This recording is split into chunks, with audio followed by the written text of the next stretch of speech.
rendition of the song, but this is Orange Cassidy's song. The champ is in fact here. He's got the backpack. He's got the old Jansport, and he is ready to go, kicking things off for his here European rounds. And look at that serious face. Look at that dog paw. Incredible. A flautist, good enough for the champion. And look at the, do you see the wrist strength, the wrist strength of Orange Cassidy? That could play a factor later on.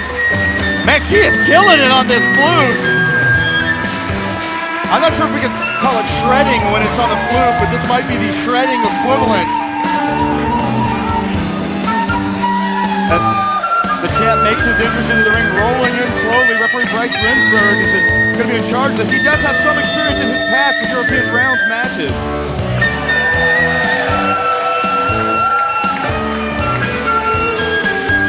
And look at that beautiful new independent wrestling championship. Absolutely, we saw that emerge from the Jansport last night at Beyond Wrestling. And in the background, if you notice, sitting on the stage all by his lonesome, taking center stage when he was not asked to, I might add. MJF, Maxwell Jacob Freeman, holding that Limitless title. He, of course, is the number 10 contender for the IWTV title. Do you think he purchased all of those seats by chance?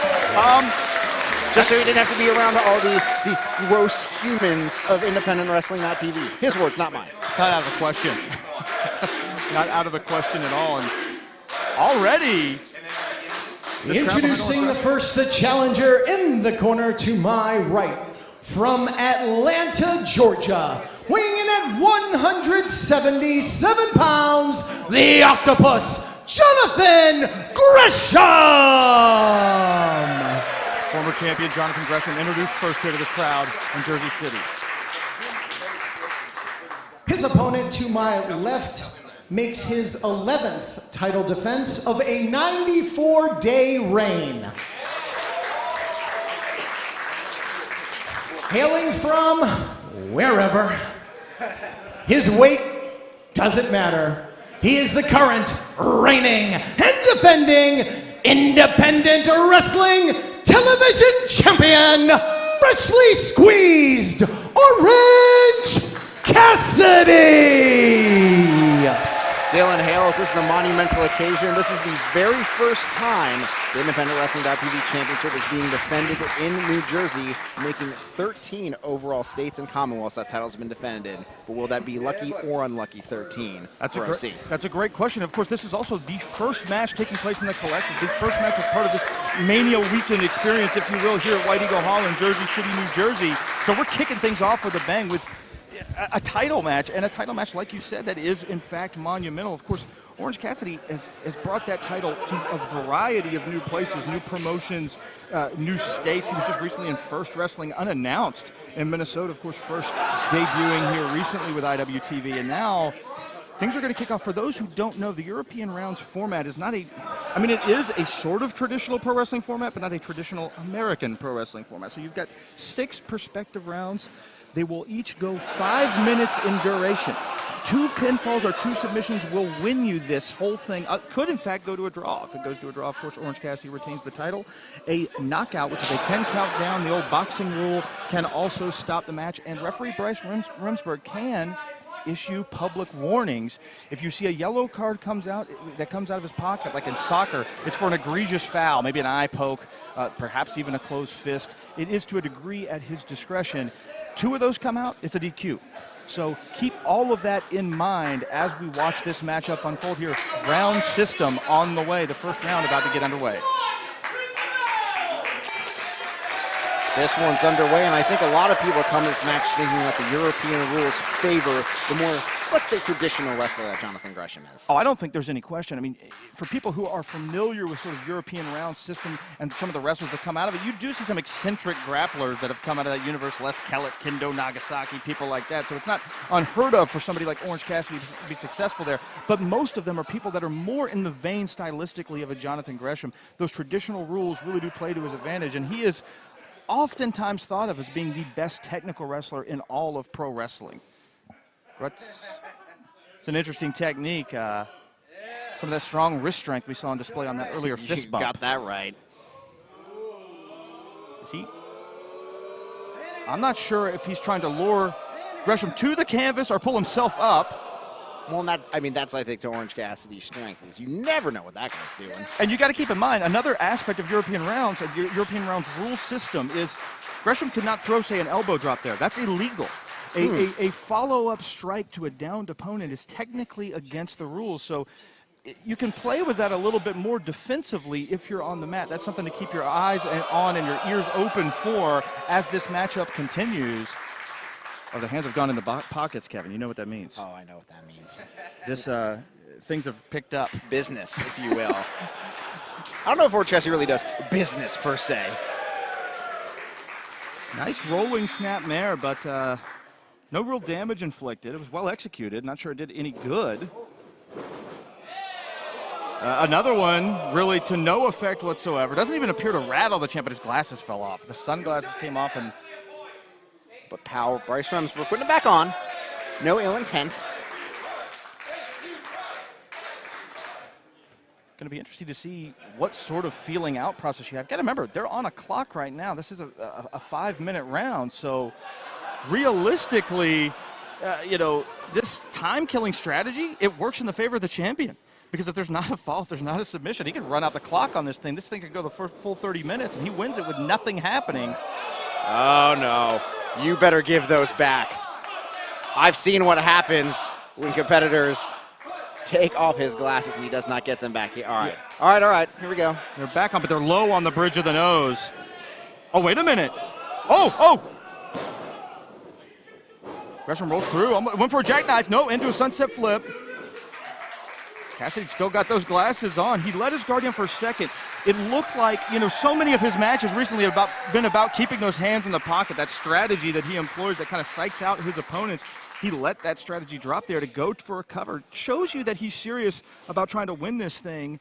And maybe we'll see a little bit more of a crafty edge. I personally think Orange Cassidy is an extremely crafty pro wrestler, but we may be seeing something even a little bit different for him in this match. The rule set maybe taking him out of his comfort zone a little bit. Well, I don't know. I mean, like you said, craftiness has gotten into double-digit title defenses, something that Jonathan Gresham didn't get to in his reign as the inaugural champion. That's a great point. I mean, Orange Cassidy's the most fighting champion we've ever had at IWTV. It's pretty remarkable. I mean, it's an absolute fact. As insane as that may sound to some people, the evidence is man, that shoulder tackle really got him.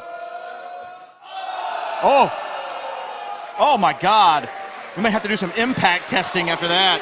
Bryce Remsburg may call this round. We have a medic on hand. Nice. Oh, shoulder tackle into the corner. Oh, he evades contact there.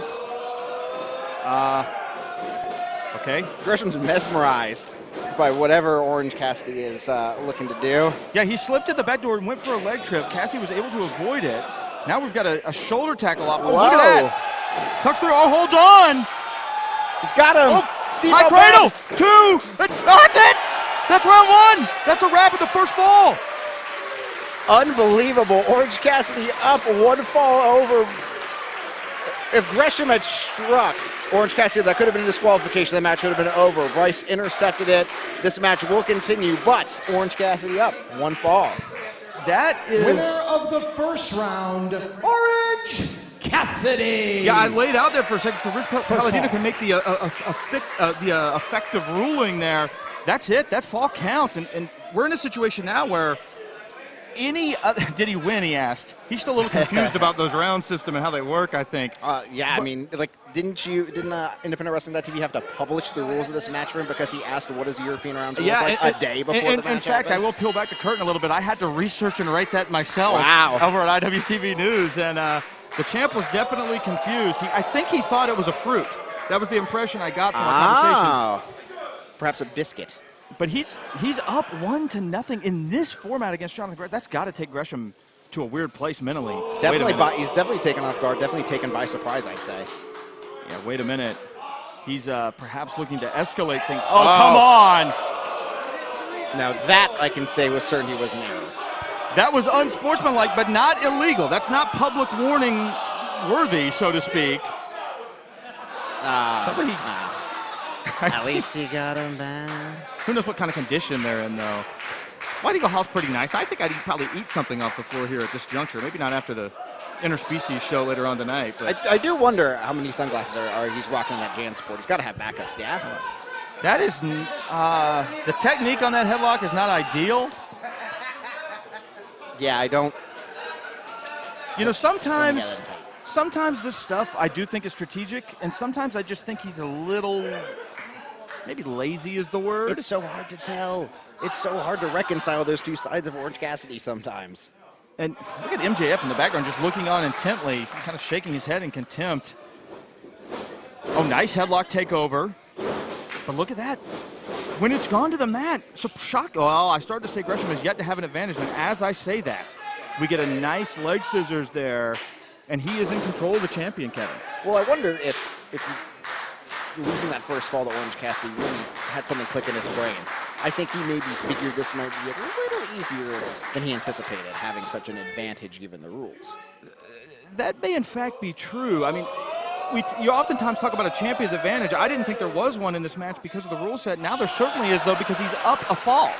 But how do you think Jonathan Gresham feels being the inaugural champion, coming back here and seeing someone of Orange Cassidy's ilk carrying the title around in a backpack, no less? It's probably a little bit frustrating for him. I mean, realistically, but here's the issue. He's got to come back now and win 2 straight, and the clock's working against him. That's right. Because we're already in the second fall here. So he's not only is he racing the clock and the lethargic wrestling style of Orange Cassidy, he's also a fall behind. That is a terrible position to be in a match like this. Look at that. It's like a almost a cross-armed nerve hold of sorts. Well, and that's the thing an unusual move from Gresham and an even more unusual way to escape it. Absolutely. Oh, another mare. Drops into a straight cover. Nice lateral press. Shoulder up. Oh, he traps the arm. Every time he traps one arm, the other comes up, and yeah, Gresham he's surrendering. He knows now's not the time. Well, he also knows in that position what can he do. If this was a different sort of match, we talked about how he had the advantage theoretically on the mat. If this was a different sort of match, he could throw an elbow there. He could stomp him. He cannot legally do that in this match, Kevin Ford. He's already down a fall, but now he's in control with this full Nelson. Orange Cassidy trying to pull the pressure down. Oh, look at that escape. He's out. Just like that. Little razzle-dazzle there. That was almost Johnny Saint-esque. Gresham back to that full Nelson. Cassidy maybe going for that same technique again, but he also lowered his center of gravity. No, into a waist lock. That's very really smart. Very, very wise of Gresham. Yeah. Oh, is he going for the octopus? He's got to be real careful. That is not where you want to be. You do not want to have your leg grapevined ever in a stand-up position. No, that's the reason that move carries his namesake. Oh, he's got the pockets. He's got the pockets and the shimmy. He's and the through. Oh, Victor Raw 1, 2. That match is almost over right there, man. That would have been it in 2 falls.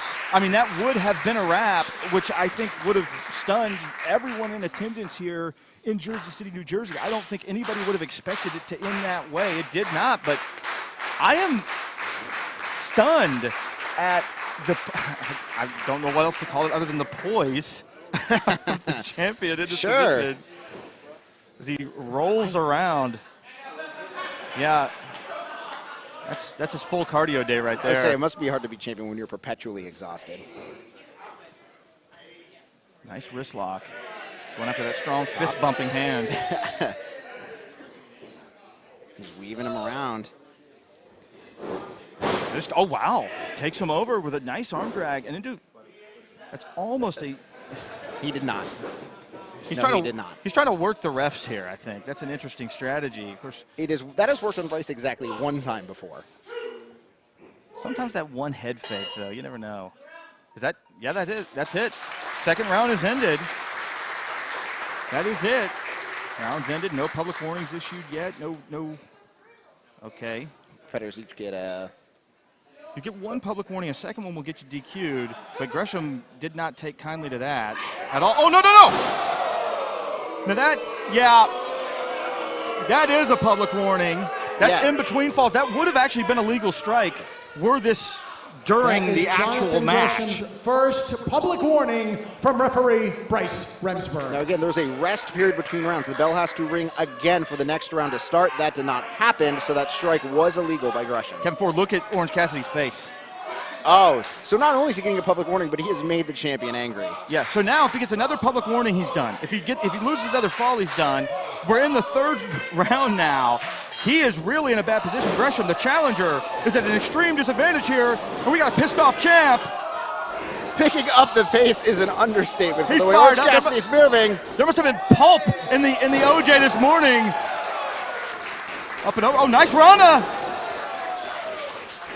Follows in. Gresham goes up. The thing about picking up the pace is Gresham is somebody who can keep up with that pace. Yeah, and he may have just targeted that arm. Oh, yep. Into a hammerlock. Oh, he's going for the octopus. Went for it again. Oh no, he's going for the mousetrap. Oh my God! Mousetrap 2. We got him! Let's wait for the official word. Winner of the second fall and the match, and still the Independent Wrestling Television Champion, freshly squeezed Orange Cassidy.